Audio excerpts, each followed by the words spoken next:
Hey everyone, welcome to ClickFix Tech. In today's tutorial, I'll show you how to download GTA 5 on your phone in step by step. So, let's get started. First, open the Google Play Store. In the search bar, type Cheeky Games and search. Tap on the app when it appears in the search results. Now, install the app on your device.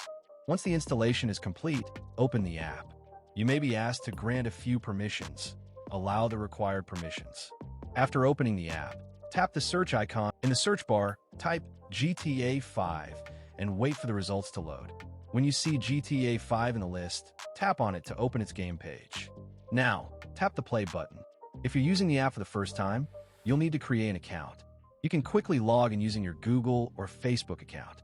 After logging in successfully, tap on play again. The app may display multiple GTA 5 modes, including story mode, online mode, and enhanced mode. Only the online mode is premium and requires payment. All the other modes are playable, where 1 coin gives you around 3 minutes of gameplay. You can earn coins for free inside the app, or purchase them if you want. Simply select the play option to continue. You might see an advertisement before the game starts.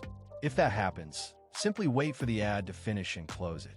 Next, the app will check your internet connection and connect you to a server. After that, you may need to wait in a queue depending on server traffic and availability. Once the waiting period is over, GTA 5 will launch on your mobile device, and you can start playing directly from your phone. And that's it for this tutorial. If you found this video helpful, don't forget to leave a like and subscribe to ClickFix Tech for more gaming and tech tutorials. If you have any questions, feel free to leave a comment below, and I'll do my best to help. Thanks for watching, and I'll see you in the next video.